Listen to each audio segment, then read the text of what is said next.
nge-save sakit nggak dok? Bisa? Cara nge-save nggak? Mulai. Hah? Bisa insya Allah. Hah? Bisa.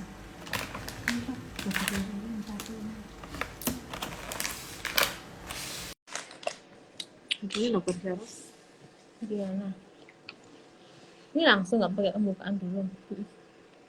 Iya.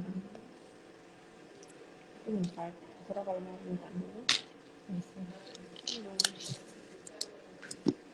Bismillahirrahmanirrahim.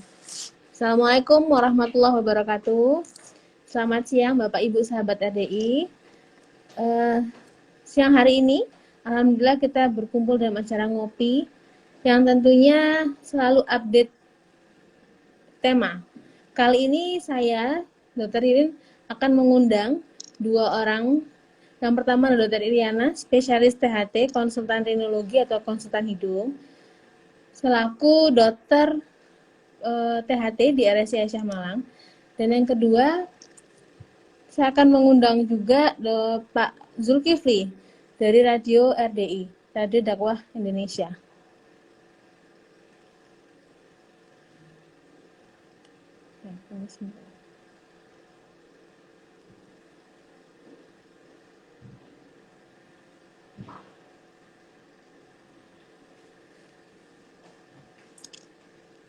Sebentar ya.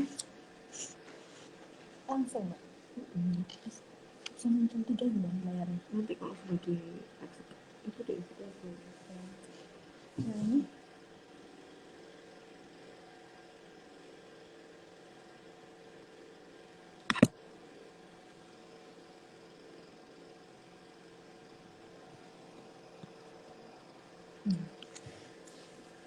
Dr. Iriana, spesialis THT konsultan rinologi.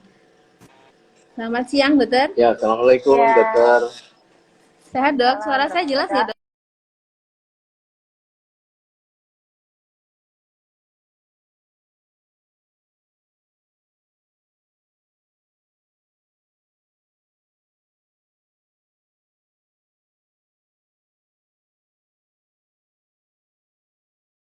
Ya, suaranya nggak terlalu kecil ya? Nah, Iya. Assalamualaikum, dokter Irin. Ini putus nah, ya kayaknya ya. Kak banter ya. Assalamualaikum. Mohon maaf hilang Salam. keluar sebentar. Oke. Waalaikumsalam warahmatullahi. Dokter Irin, suara saya jelas ya, dokter ya? Terdengar. Ya. Tapi jelas, bisa terdengar jelas ya? Ya, jelas. Jelas. Suara Oke. saya jelas ya, Pak? Dok. Jelas. Dokter Iriana Ya, jelas. bagus, jelas. Oke, jelas bagus. Ya, baik. Bapak Ibu, para penonton IG Live, siang hari ini kita akan memulai ngopi dengan tema adalah kupas tuntas operasi dengan teknik endoskopi. Bersama dengan pakarnya yaitu Dr. Iriana, spesialis konsultan THT konsultan rinologi, dan Pak Zulkifli dari RDI Radio Dakwah Indonesia. Baik, untuk maaf. Kepada para peserta atau para penonton IG Live, nanti silahkan jika ada pertanyaan bisa langsung dituliskan di kolom komentar. Nanti akan saya bacakan saat sesi berlangsung. Baik, dari Pak Zulkifli ada yang disampaikan?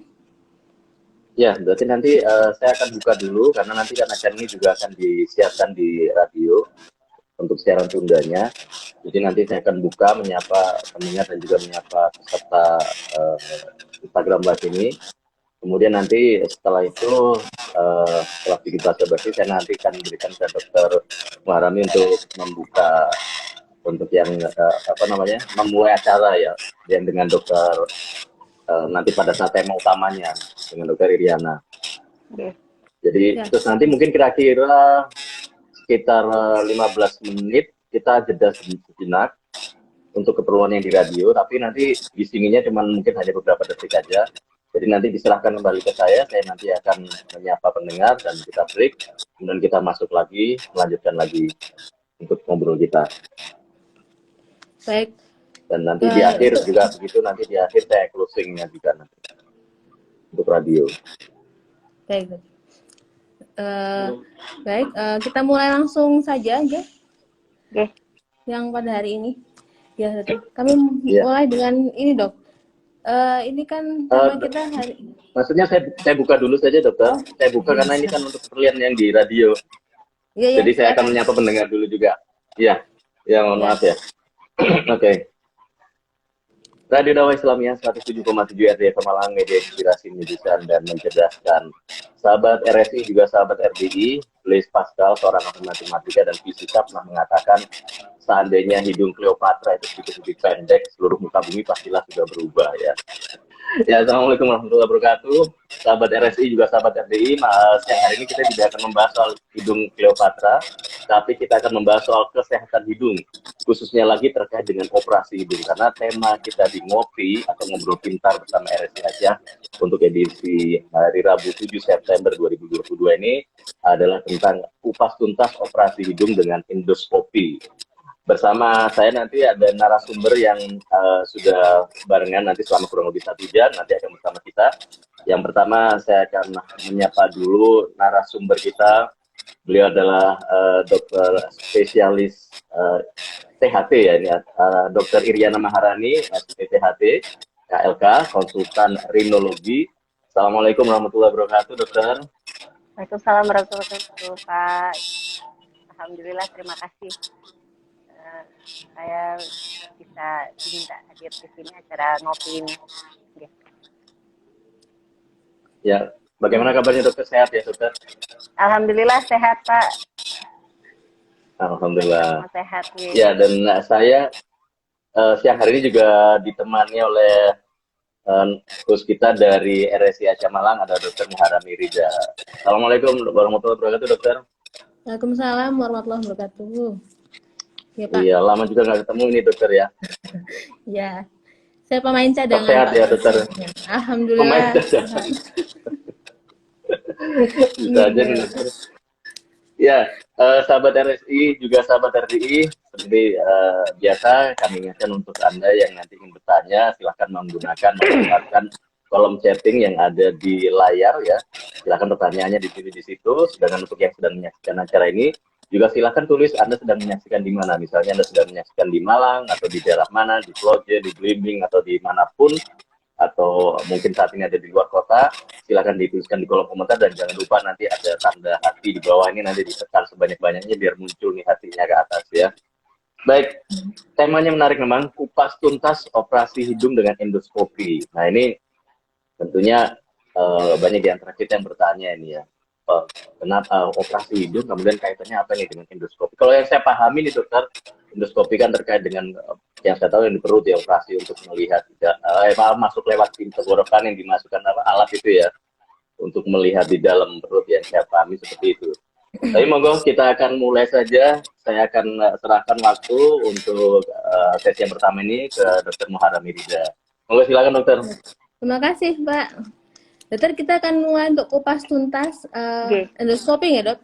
Endoskopi ini layanan baru di RSI Aisyah Malang, terutama bagian THT. Ya, dengan Dokter Iryana selaku pemegang alat tersebut ya dokter. Pengguna. Pengguna, ya user. Ya pengguna, betul. Nah untuk itu dok, itu kan menjadi seperti pertanyaan masyarakat awam. Apa itu endoskopi? Metode yang seperti apa itu operasinya gitu dokter? Bisa dijelaskan dok gambarannya dokter?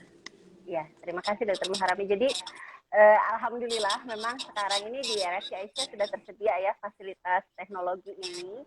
Jadi sebenarnya operasi dengan endoskopi di bidang THTKL itu artinya kita menggunakan kamera yang bentuknya kaku tapi kemudian bisa dimasukkan ke daerah yang akan kita operasi. Jadi seperti mata kita itu betul-betul masuk ke dalam, karena kita ketahui bersama memang kan kalau di telinga, hidung dan tenggorok itu kan daerah yang sempit ya, kemudian juga organnya kecil, nyelempit gitu kan, sehingga kita butuh sesuatu teknologi yang membuat kita dapat melakukan tindakan operasi dengan lebih presisi, dengan lebih tepat, tanpa merusak daerah bagian luar dari tubuh untuk mencapai organ tersebut. Jadi misalnya nih, untuk operasi hidung, dulu itu kita kerjakan dengan cara kita lakukan insisi, kita sobek kulitnya, baru kita bisa masuk ke dalam hidung. Tapi dengan teknologi endoskopi, saya cukup masukkan kamera yang diameternya kecil, cuma 4 mili aja, masuk ke dalam hidung, kemudian saya bisa mengerjakan operasi dengan hasil yang sangat baik gitu. Jadi memang itu teknologi ya. Dan juga selain untuk operasi, sebenarnya di RSI juga sudah tersedia sekarang ya untuk endoskopi untuk di poliklinik. Jadi kalau zaman dulu tuh kita mengerjakan pemeriksaan di bidang telinga, hidung, dan tenggorok dan bedah kepala leher. Jadi itu sekarang kita ada THPKL ya. Jadi telinga, hidung, tenggorok, dan bedah kepala leher itu kita dulu pakai lampu kepala. Kita lihat dari luar gitu, ngintip-ngintip gitu, kadang-kadang begini-begini gitu. Tapi sekarang dengan berkat adanya teknologi kita bisa masuk ke dalam, melihat dengan secara lebih presisi gitu. Jadi lebih kelihatan. Alhamdulillah kedua ya. Iya dok. Berarti benar-benar seperti kita melihat langsung ya dok ya dengan betul. Karena dari kamera tersebut kemudian akan ditayangkan di TV. Sehingga seperti kalau di poliklinik kita mengerjakan pemeriksaan endoskopi, bukan hanya saya yang bisa melihat, tetapi pasien juga bisa melihat, demikian juga dengan keluarga. Tetapi kalau operasi ya, pada saat operasi yang melihat ya saya dan asisten dan tim ya gitu. Tetapi maksudnya itu memang jadi kita melihatnya ke layar, tidak ke pasiennya waktu kita mengerjakan operasi. Nah, pasti timbul pertanyaan juga dok. Itu apakah sakit dok? Apakah ada persiapan khusus untuk operasi tersebut dok? Kalau untuk operasi sebenarnya persiapannya kurang lebih sama dengan operasi yang lain seperti cara konvensional sebelumnya ya. Cuman memang perbedaannya karena kita menggunakan kamera yang diameternya kecil, jadi ada yang 2,7 mili, ada yang 4 mili, tergantung pasiennya anak atau dewasa. Itu yang kita butuhkan adalah justru perdarahannya nggak boleh banyak gitu. Sehingga untuk membuat perdarahan tidak terlalu banyak, kita biasanya minta bantuan untuk dokter anestesi supaya tensinya diturunkan. Nah itu mungkin menjadi kendala kalau pasiennya punya hipertensi ya. Nah itu mungkin tapi masih bisa, bukannya tidak bisa, kita bisa kondisikan. Gitu. Tapi justru itu menjadi. Ya dok, silakan dok. Ya jadi itu sebenarnya justru menjadi keunggulan di satu sisi, karena kalau kita mengerjakan operasi dengan endoskopi, artinya perdarahan tidak akan sebanyak seperti kalau kita operasi dengan teknik yang konvensional yang kita buka gitu ya. Dibuka dok ya, di operasi dibuka gitu dok. Yes. Itu pasiennya bagaimana dokter? Maksudnya selaku pasiennya apakah di anestesi untuk rasa nyerinya apakah muncul kemudian ditangani dengan anestesi khusus gitu dok, atau perlu anestesi lokal atau anestesi general misalkan dokter? Nah, jadi tergantung sejauh mana kita mengerjakan ya. Jadi memang pilihannya bisa lokal dengan anestesi lokal, bisa kalau general juga bisa, tergantung sejauh apa kita melakukan operasinya. Kalau kita bicara di kamar operasi, memang pada umumnya kita kerjakan dengan general anestesi, persiapannya biasa saja. Tetapi kalau untuk endoskopi yang di poli, ya sebenarnya itu kita kerjakan dengan anestesi lokal aja sudah cukup. Jadi pada prinsipnya kan juga tidak menyakiti karena kita memasukkan benda yang tidak tajam ke dalam telinga, ke hidung, bisa ke tenggorok. Jadi semuanya bisa kita lihat. Kita bisa lihat kondisi genang telinga, kita bisa lihat kondisi hidung, bahkan kita bisa lihat pita suara yang di bawah sini ya dengan lebih jelas. Jadi memang sekarang pemakaiannya sudah luas dokter Muharrami untuk endoskopi di bidang THPKL ya. Untuk ini dokter, apakah semua keluhan atau semua penyakit telinga, hidung, tenggorokan itu diperlukan endoskopi atau apa tertentu seperti apa dok yang membutuhkan endoskopi? Nah, ini pertanyaan yang bagus. Memang gini dokter Muharrami, jadi memang indikasinya itu tertentu ya. Tidak semua memang, tidak semua operasi di telinga, hidung, dan tenggorok bisa kita kerjakan dengan teknik endoskopi.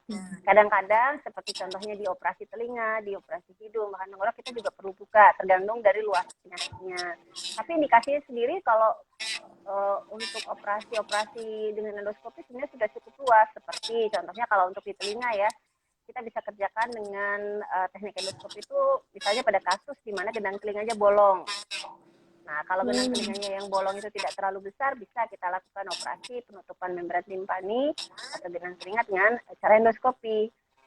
Kalau untuk di hidung sendiri itu juga indikasinya juga cukup luas. Jadi misalnya pada pasien dengan hidung buntu yang ternyata disebabkan oleh pembatas hidung atau septum nasi yang bengkok, atau kita sebutannya diagnosanya septum deviasi ya, atau ada pasien dengan pongka yang besar gitu, jadi ada daging di sisi kanan dan kiri hidung itu dia memang bisa membesar, terutama pada kasus misalnya pasien dengan alergi atau pasien dengan rinitis kronis yang lainnya, termasuk juga operasi untuk sinusitis.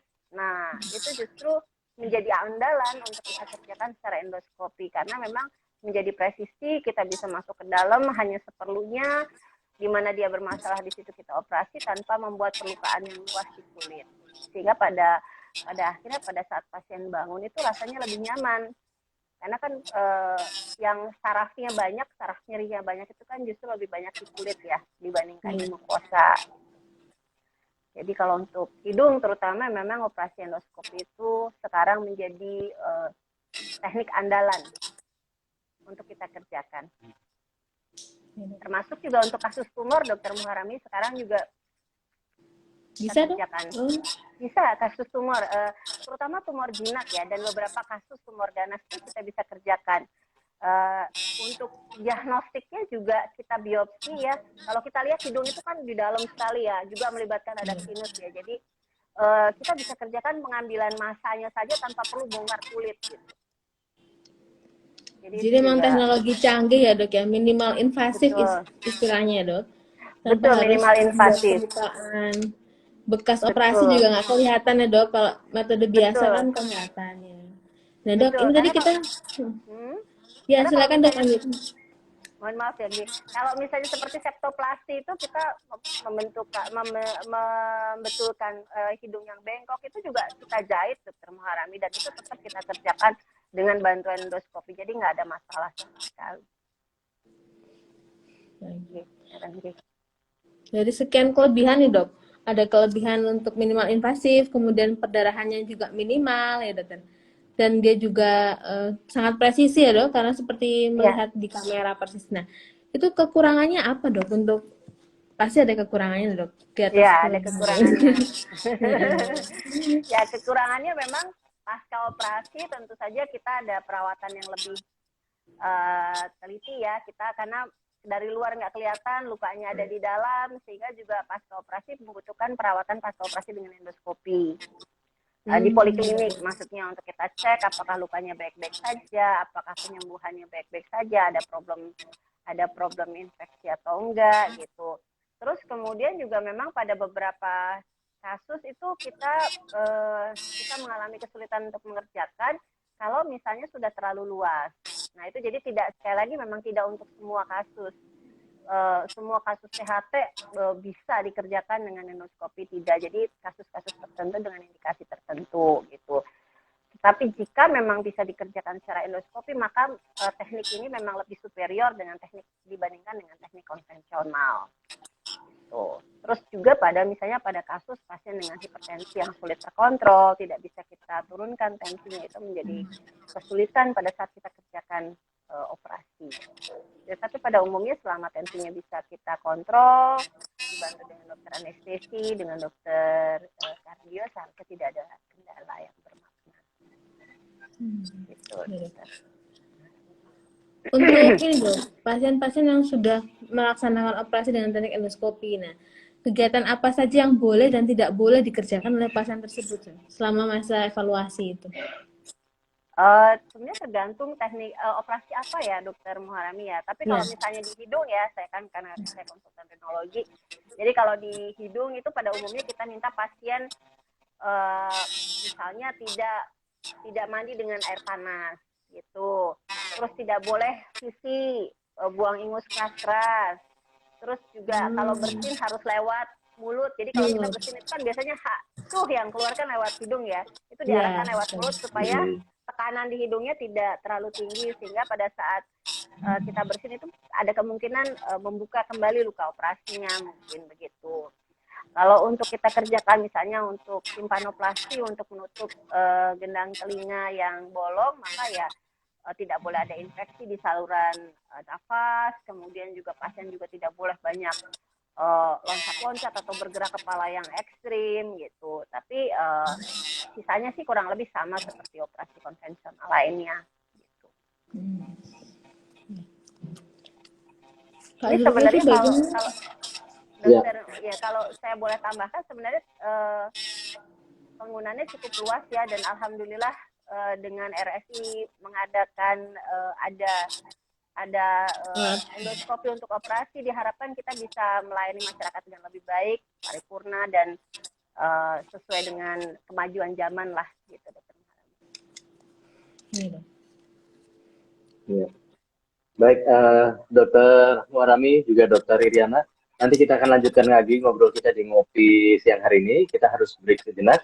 Untuk sahabat RSI juga sahabat RI, sekali lagi kami ingatkan yang saat ini sedang menyaksikan Instagram Live kita, yang ingin bertanya, silakan manfaatkan kolom chatting atau kolom komentar yang ada di layar Anda. Silakan pertanyaannya ditulis di sana, nanti insya Allah akan dijawab oleh Dokter Iriana. Dan untuk yang saat ini mungkin baru saja bergabung, silakan dibagikan, di-share ke teman-temannya, di relasinya atau family, agar acara ini bisa semakin luas dan semakin banyak yang menyimak program ini. Ngopi Ngobrol Pintar ini merupakan kerjasama antara Rumah Sakit Islam Aisyah Malang dengan Radio Dakwah Islamiyah RDI FM 107,7. Baik, sahabat RSI juga sahabat RDI, jangan kemana-mana, kita akan break sejenak. Kalau yang di Instagram cuma break beberapa detik saja, yang di radio mungkin kurang lebih 2-3 menit. Setelah itu saya Zulkifli akan kembali lagi untuk melanjutkan program ngopi di siang hari ini.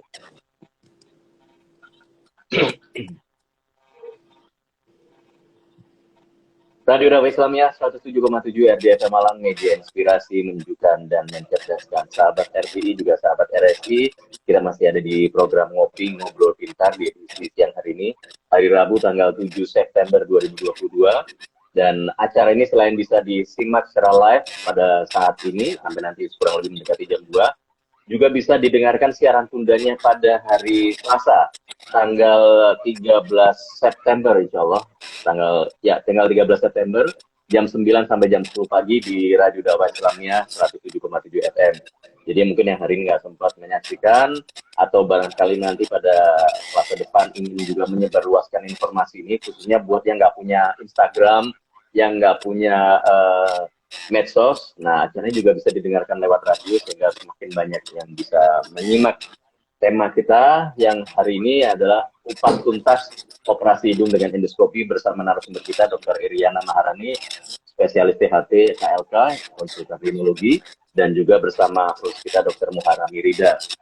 Ya, jangan lupa ya, tanda hati yang di layar ini silahkan ditekan sebanyak-banyaknya biar muncul hatinya, biar kita semuanya punya hati yang sama, mempunyai perasaan kesamaan hati, dokter ya, yang sama-sama ingin bagaimana bangsa kita ini, umat Islam ini, dan seluruhnya ini bangsa Indonesia ini semuanya bisa sehat ya, karena kesehatan itu adalah sesuatu yang sangat penting sekali, dan baru bisa kadang-kadang dirasakan ketika sudah sakit, baru ternyata merasa, wah penting banget ini sehat ini.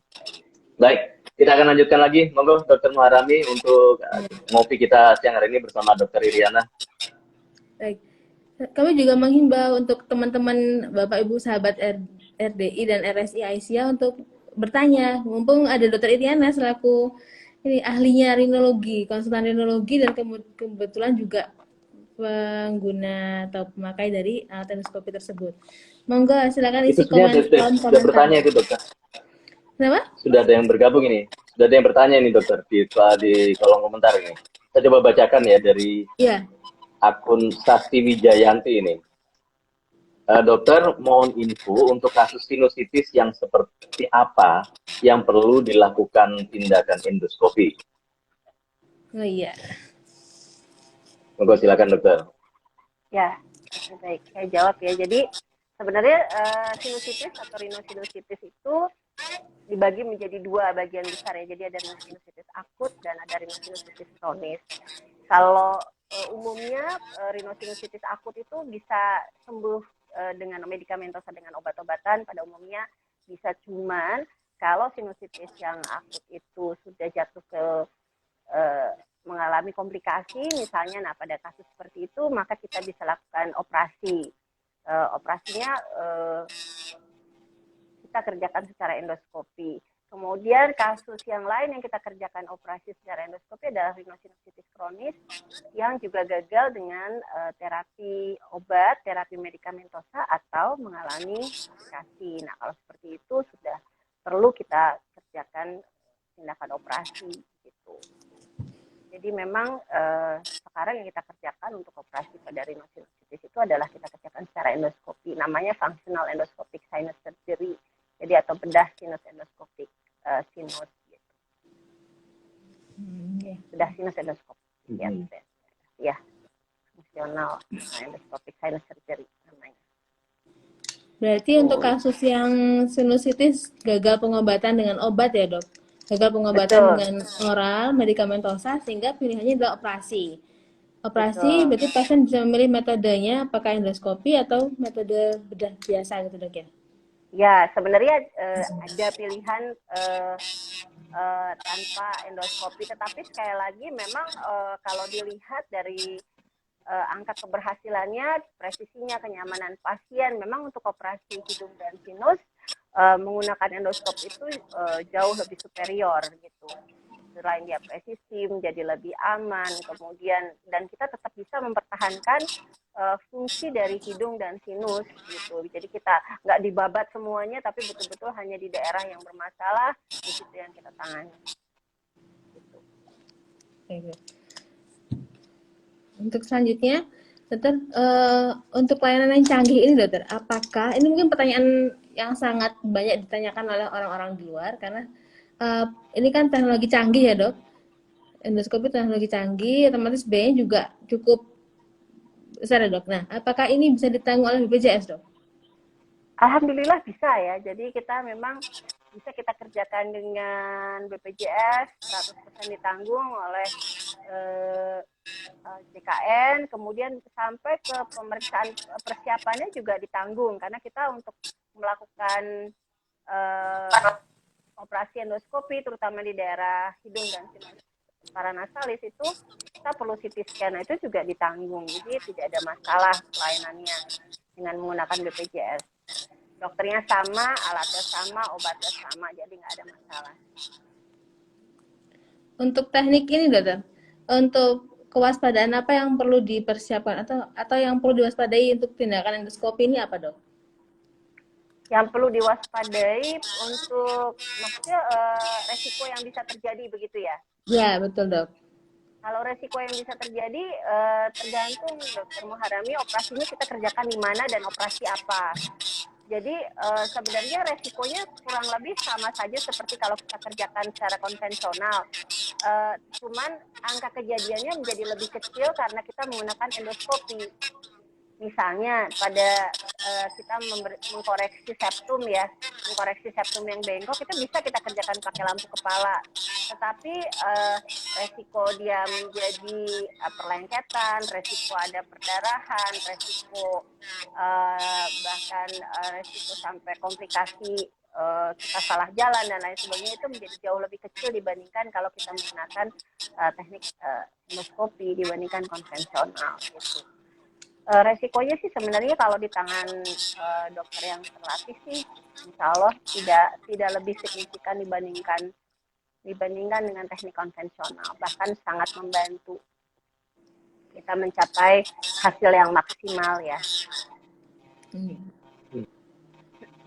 Ini ada pertanyaan, Dokter. Dok, anak saya usia 2 tahun 7 bulan. Bulan lalu operasi adenoid Dokter Iriana. Dokter Iriana menyarankan memakai obat semprot hidung sampai anak saya SMP. Saat ini anak saya tidak mau semprot hidung. Bagaimana, Dok? Nah, itu solusinya, Dok. Solusinya. Nah, masalahnya begini, memang kalau kita lihat ya, adenoid itu memang kita semua punya ya, dan pada beberapa kasus dia bisa membesar dan sebenarnya dia akan mengalami pengecilan secara alamiah ya. Pada sebagian besar manusia itu pada usia sekitar 12-13 tahun. Nah, kalau pasiennya memang punya alergi, maka dibutuhkan biasanya obat kita kasih itu kortikosteroid yang disemprotkan ke hidung. Kenapa perlu? Karena dia bisa menjaga supaya adenoidnya tidak tumbuh lagi, dia tetap kecil ya kan, bahkan bisa mengecil, yang tadinya besar pada beberapa kasus bisa mengecil.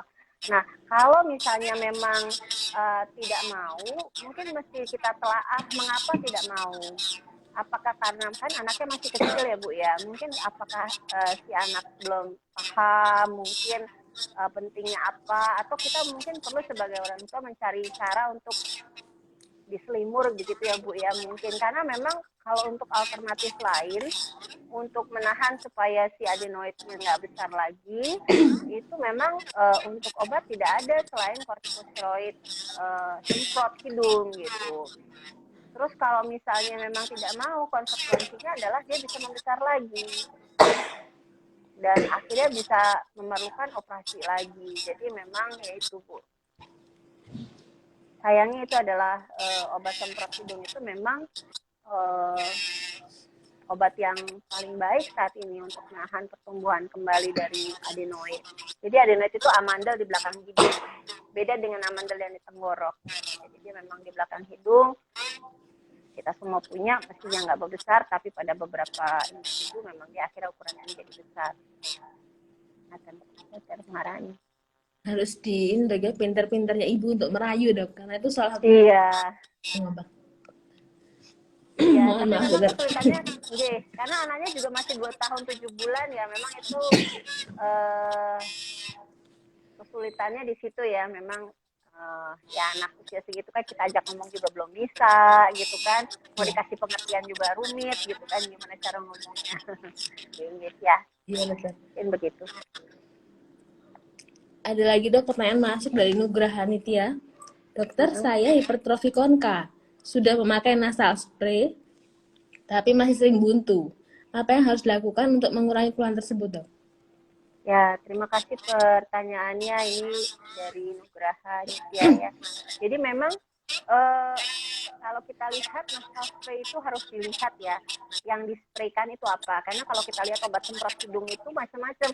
Ada yang isinya air garam, ada yang isinya obat untuk mengurangi bengkak, ada yang isinya memang kortikosteroid. Kalau memang sudah dikasih kortikosteroid, dan kongkanya tidak mengecil ya, karena dia masih sering buntu, artinya kita asumsikan belum mengecil tuh hipertrofi kongkanya. Nah itu artinya pasiennya mungkin perlu dilakukan operasi untuk mengecilkan kongka. Jadi kongka itu adalah daging ya, daging di sisi kanan dan kiri hidung.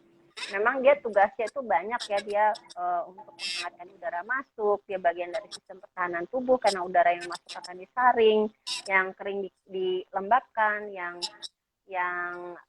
terlalu basah juga dikurangi gitu. Jadi memang tidak boleh dipotong. Yang boleh kita kerjakan adalah kalau dia ukurannya terlalu besar adalah kita bentuk ulang. Jadi kita lihat, kita evaluasi yang besar itu karena dagingnya apa tulangnya, kemudian kita bisa lakukan dengan bantuan endoskopi, kita ambil yang mengganggu. Tapi pada prinsipnya tidak dipotong, hanya kita bentuk ulang.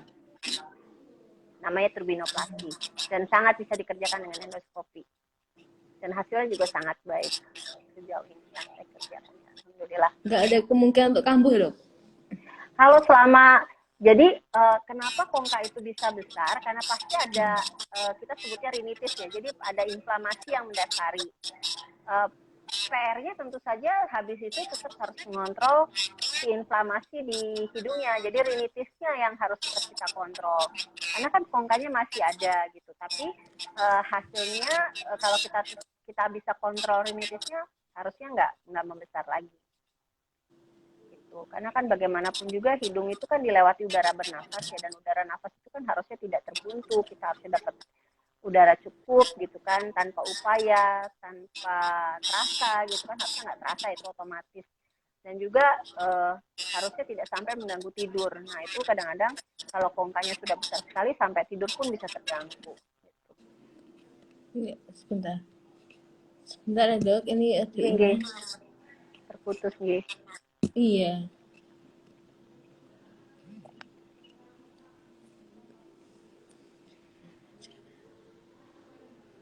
Putus. Dok, ini sekaligus sambil membetulkan yang RDI, Dok. Untuk kasus tonsilitis kan tertinggi di Poli ya, Dokter. Nah, untuk kasus tonsilitis itu apakah semuanya bisa dikerjakan dengan endoskopi atau ada kasus-kasus tertentu, Dok? Tonsilitis atau ini ya, bilangnya amandel. Okay. Amandel, ya. Iya. Jadi kalau operasi amandel justru nggak perlu Dokter Muharami untuk pakai endoskopi, nggak perlu, karena teknik yang kita kerjakan selama ini memang sudah lewat mulut, dan mulut itu kan sudah bisa dibuka dengan lebar, sehingga tidak perlu upaya untuk kita bisa nyelempit masuk ke dalam dan melihat yang nggak begitu kelihatan dengan lampu kepala. Jadi memang kita kerjakan tanpa endoskopi. Cuman tekniknya yang sudah terlihat, jadi nggak perlu pakai endoskopi. Cuman untuk operasi amandel yang di belakang hidung atau adenoid, hasilnya akan jauh lebih baik kalau kita pakai endoskopi memang. Jadi akan lebih bersih tanpa ada resiko perlukaan kejaringan yang sehat di sekitarnya. Jadi betul-betul adenoidnya aja yang keambil, karena betul-betul bisa kelihatan. Zaman dulu tuh kita operasi adenoid yang konvensional, teknik konvensional adalah hanya dikerok aja. Tapi kalau dengan endoskopi, di mana dia besar, di situ kita ambil, karena betul-betul kita lihat, karena posisi adenoid itu ada di belakang hidung, di daerah namanya nasofaring. Jadi betul-betul di sini, di belakang hidung sekali. Kalau pakai lampu kepala pun nggak kelihatan sebenarnya, nggak bisa kelihatan langsung area nasofaring adenoid itu. Pak Zulkifli barusan bergabung, mohon maaf ya Pak. Iya. Iya, ini juga sepertinya jaringannya lagi kurang bagus ini, tadi tiba-tiba terputus. Suara saya sudah jelas terdengar ya, Dokter ya? Sudah. Ya, baik, Dokter Muharami juga Dokter Iriana, kita akan break dulu sejenak beberapa detik karena kita harus mendengarkan dulu beberapa pesan yang akan diputar di radio. Jadi sahabat RRI juga sahabat RSI, kita nanti akan lanjutkan lagi ngobrol kita di Instagram Live, ngobrol pintar bersama Rumah Sakit Islam Aisyah Malang, bersama narasumber kita Dr. Iriana Maharani, spesialis THT, KLK, dan juga nanti bersama host kita Dr. Muharami. Kita akan simak dulu beberapa pesan-pesan yang berikut ini. Radio Dakwah Islamiyah 107,7 RDFM Malang, media inspirasi, menyejukkan, dan mencerdaskan. Kita masih bersama di program Ngopi, edisi hari ini, Rabu tanggal 7 September 2022. Dan acara ini juga akan disiarkan secara tunda di radio, di 107,7 FM, pada hari Selasa tanggal 13 September 2022. Silahkan buat yang ingin bertanya, Anda bisa manfaatkan kolom chatting atau kolom komentar untuk yang ingin bertanya langsung kepada narasumber kita, Dr. Iriana, dan saya Zulkifli, juga Dr. Muharami, serta Dr. Iriana akan menemani sampai nanti mendekati jam 2. Baik, ini sudah ada yang bergabung, Dr. Muharami juga Dr. Iriana. Ada pertanyaan dari akun Anissa 5411. Dokter, orang yang tidur mengorok itu apakah pasti ada masalah di sekitar area PHP? Kemudian bagaimana solusi supaya tidak tidur ngorok ini, Dokter? Ya, terima kasih. Pertanyaannya dari Anissa 5411 ya.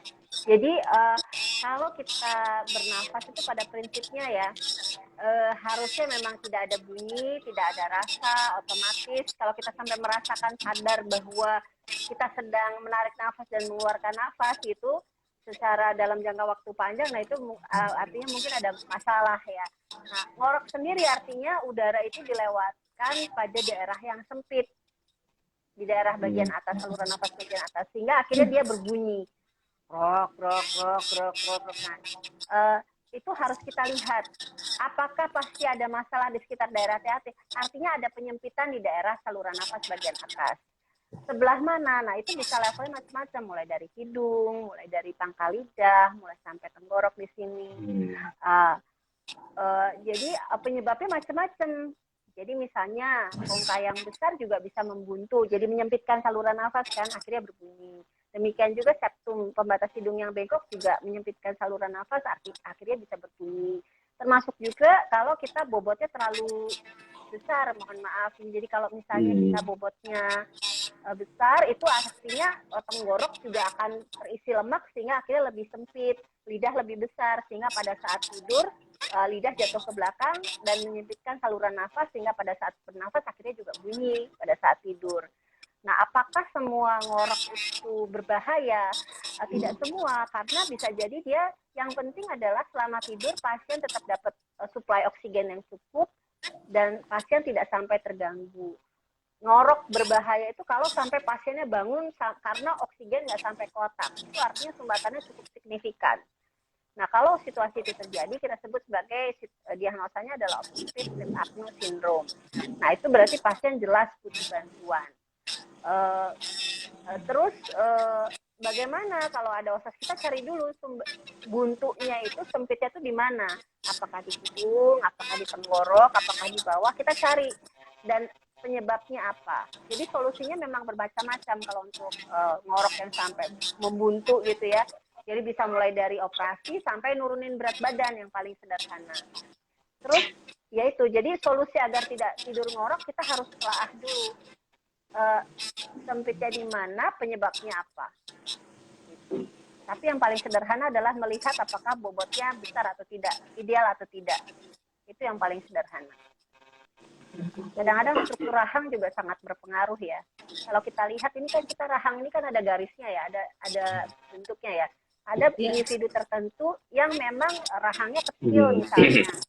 Rahangnya kecil, jadi kalau kita lihat itu rahangnya itu nggak kelihatan bergaris begini loh, kelihatannya jadi satu sama lehernya. Nah kalau seperti itu bisa jadi memang ada ya Pak ya begitu ya, meskipun nggak besar bobotnya.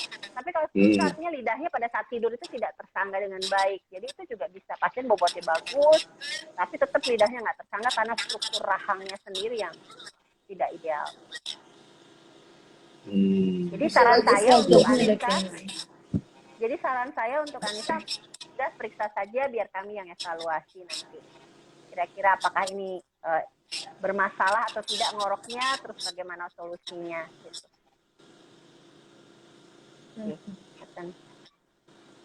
Mungkin dari Pak Zulkifli sendiri ada yang mau ditanyakan Pak? Ada kasus-kasus mungkin atau? Kalau masih terkait sama ngorok itu tadi, kadang kan ada orang itu nggak tahu kebanyakan seperti apa ya. Kalau dia tidur ngorok, dia sendiri tidak terasa, orang di sekitarnya pasti yang merasakan ya. Tetapi ada yang sampai kemudian dia sendiri sampai terkaget. Nah itu sebetulnya gimana Dok? Kalau dia sendiri yang tidak terasa, tapi tiba-tiba dia sampai kaget. Kalau kaget itu apakah berarti karena memang benar-benar sempat tersumbat itu ya di bagian tenggorokannya atau di bagian pernafasannya sehingga sampai dia terbangun? Itu biasanya karena apa itu Dokter? Nah itu artinya memang itu Pak. Jadi memang kalau disertai ngorok ya, kalau dengan ngorok sampai kemudian sampai terbangun gelagapan biasanya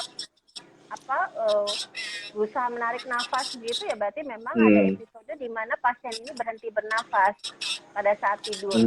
Kemudian karena nggak dapat berhenti bernafas, dia nggak dapat oksigen, akhirnya otak bangun gitu. Jadi akhirnya dia terbangun, kemudian dia akhirnya karena bangun kan jadi sadar.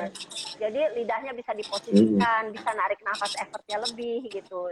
Sehingga nah itu menandakan bahwa kemungkinan besar sudah terjadi obstructive sleep apnea syndrome, dan obstructive sleep apnea syndrome itu terkait dengan resiko komplikasi yang tidak ringan karena dia meningkatkan risiko terjadi stroke, terjadi hipertensi, terjadi gangguan jantung dan lain sebagainya. Justru akibat dari otak kekurangan oksigen selama tidur itu menjadi bermasalah. Kalau anak-anak biasanya jadinya ngantuk di sekolah gitu kan, terus atau dia tidak bisa konsentrasi, atau bahkan pada saat misalnya kalau orang dewasa sudah bawa kendaraan bisa ngantuk sangat sehingga ada micro sleep ya, jadi tidur sebentar les gitu.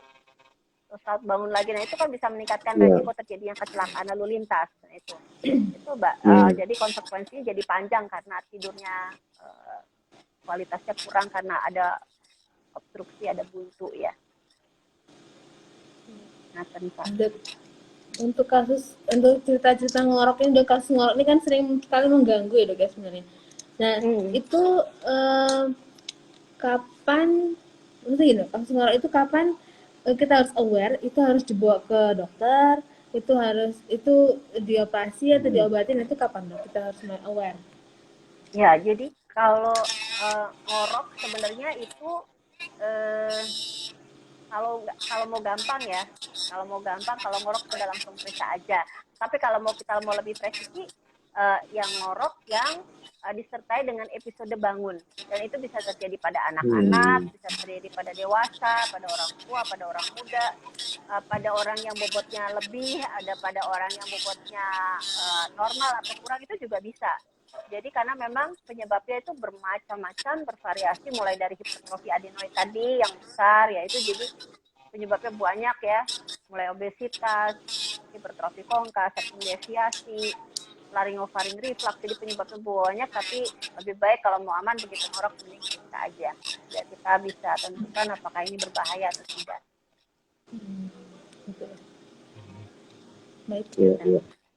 Baik, untuk sahabat RI juga sahabat RI, silakan yang ingin bertanya, kami masih punya beberapa menit lagi ke depan ya, untuk yang ingin langsung berkonsultasi dengan Dr. Iriana, silakan ditulis di kolom komentar pertanyaannya dan nanti akan dijawab secara langsung oleh Dr. Iriana. Mumpung ini masih ada beberapa menit, ini sampai berapa menit lagi kira-kira Dr. Muharrami? 10 menit lagi Pak ini.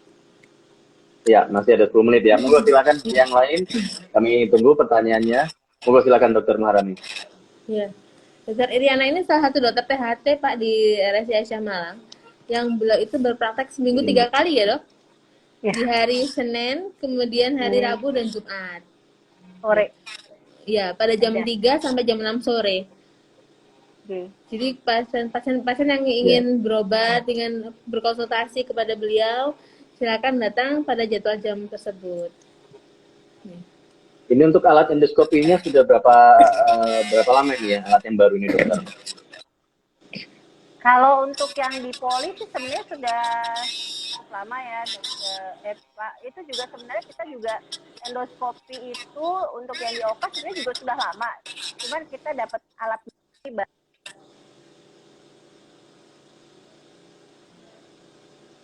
sudah cukup lama.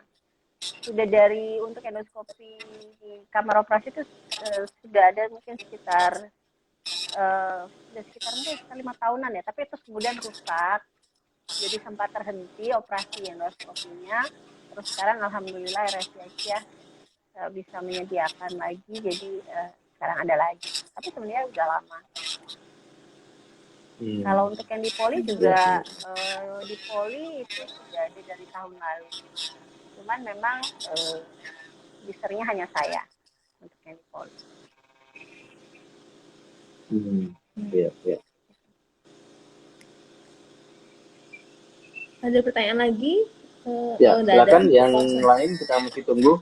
Yang ingin bergabung bertanya di siang hari ini di program Ngopi. Jadi sekali lagi sahabat RSI juga sahabat RI, program Ngopi ini merupakan kerjasama antara Rumah Sakit Islam Aisyah Malang dan Radio Dakwah Islamiyah 107,7 FM Malang yang bisa disaksikan secara live lewat IG Live atau Instagram Live RSI Aisyah dan RBI FM Malang, dan juga bisa didengarkan siaran ulangnya atau siaran tundanya pada hari Selasa jam 9 sampai jam 10 pagi. Jadi untuk acara yang siang hari ini Anda bisa simak pada hari Selasa depan tanggal 13 September jam 9 sampai jam 10 pagi. Jadi silahkan untuk dibagikan, diinformasikan kepada teman-teman kita, saudara-saudara kita yang barangkali sedang membutuhkan ya informasi tentang kesehatan yang selalu rutin disampaikan oleh RSI Aisyah Malang. Ya, silakan yang lain yang mau bergabung untuk kesempatan kali ini. Kita ada waktu mungkin tinggal berapa menit nih dokter? 5 menit lagi ya? Ya, 5 menit lagi Pak. Ya. Oke, dokter, ini mungkin satu pertanyaan dari saya ini, kalau mereka yang membutuhkan untuk operasi seperti itu tadi ya dokter, ya, operasi hidung ya, itu biasanya proses untuk operasi seperti itu tuh berapa lama sih biasanya untuk paling cepat untuk penyembuhannya? Karena kan ini di lokasi hidung ini kan tempat yang juga yaitu tadi risiko tadi misalnya harus bersin, kemudian batuk seperti itu gimana dokter? Biasanya berapa lama proses penyembuhan terkait dengan operasi yang di hidung atau di tenggorokan seperti itu?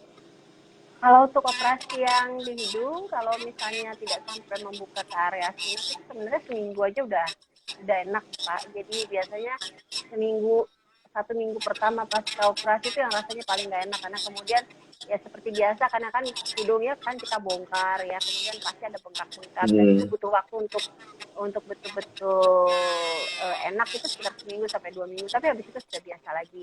Nah kalau untuk sampai membuka sinus pada misalnya pada kasus sinusitis, nah rhinosinusitis, nah itu butuh waktu sekitar sampai betul-betul clear ya, sekitar 1 bulanan dengan catatan pasien datang setiap minggu untuk kemudian kita bersihkan, kita kasih obat dan lain sebagainya. Gitu. Kalau untuk operasi yang di telinga misalnya kita pakai yang paling sederhana untuk menambal gendang telinga, nah itu kesuksesannya baru bisa dilihat setelah 3 bulan, tapi biasanya keluhan pasien sih nggak seberapa ya, mungkin sekitar seminggu juga sudah mulai enak. Memang kesuksesannya operasinya berhasil atau tidak itu dinilai setelah 3 bulan. Kalau untuk operasi yang lain seperti operasi adenoid itu hampir nggak ada keluhan sih, besoknya tuh pasien udah bisa beraktivitas seperti biasa, anaknya maksudnya nggak ada masalah. Jadi ya itu sekali lagi keuntungannya memang karena minimal invasif, seperlunya presisi, jadi biasanya keluhan yang menyertai juga nggak terlalu banyak, nyerinya juga biasanya nggak seberapa lah, paling ya keluhannya jauh dibandingkan kalau operasi secara teknik konvensional gitu. Gitu paling kita bantu pakai cuci hidung gitu dengan obat-obatan, tapi juga tidak ada yang istimewa atau khusus gitu. Tidak ada. Gitu, Pak. Baik. Waktunya sudah ini menunjukkan jam 2. Oke. Jadi terima kasih banyak untuk penanya-penanya yang sudah masuk kolom komentar, sudah mengisi kolom komentar dan bertanya langsung dengan Dokter Diana. Terima kasih Dokter untuk penjelasannya tentang teknik endoskopi, operasi endoskopi ini, kelebihan dan kekurangannya. Terima kasih juga dari RDI, Pak Zul yang selalu menemani saya sebagai host. Iya. Saya mohon maaf jika ada kesalahan dalam penyampaian materi tentang endoskopi. Terima kasih banyak untuk para peserta yang telah hadir dan mengisi kolom komentar, kemudian juga mentap-tap love ini Pak ya, apa istilahnya ini ya? Hati-hati ini dipencetin terus ya. Hati-hati di jalan. Oke. Terima kasih banyak Dokter Iriana. Saya mohon maaf bila ada kesalahan dalam penanya atau penyampaian pembicaraannya. Sekian dari saya. Assalamualaikum warahmatullahi wabarakatuh. Ya, terima kasih Dokter Muharami dan juga Dokter Yana Maharani yang sudah memberikan banyak informasi di siang hari ini di program Ngobrol Pintar edisi tanggal 7 September 2022 dengan tema kupas tuntas operasi hidung dengan endoskopi. Jadi kami ingatkan sekali lagi ya, jangan lupa siaran tundanya pada tanggal 13 September hari Selasa jam 9 sampai jam 10 di Radio Dakwah Islamiyah 107,7 FM. Nah, sahabat RBI juga sahabat RSI, satu-satunya manusia yang berhidung panjang di dunia ini adalah Pinocchio. Hidungnya akan memanjang ketika berbohong dan itu tidak bisa dioperasi sama Dokter Iriana Maharani. Kecuali dia berhenti berbohong ya. Itu Pinocchio soalnya Dokter. Terima kasih banyak Dokter Iriana Maharani juga Dokter Muharami Rida. Insya Allah kita ketemu lagi di lain kesempatan. Sampai bertemu lagi dan Assalamualaikum warahmatullahi wabarakatuh. Waalaikumsalam. Terima kasih Pak. Sama-sama. Terima kasih Dokter. Terima kasih Dokter Muharami juga Dokter Iriana Maharani. Ya. Salam buat semua teman-teman di sana. Oke, izin lift ya. Matur suwun. Iya. Iya, waalaikumsalam warahmatullahi wabarakatuh.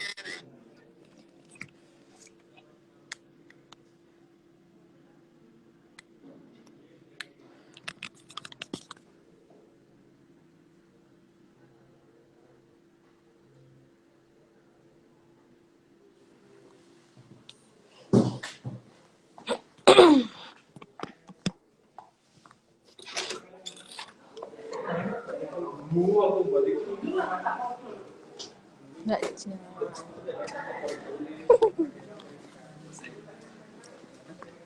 tolong di end kan terus di channel ya.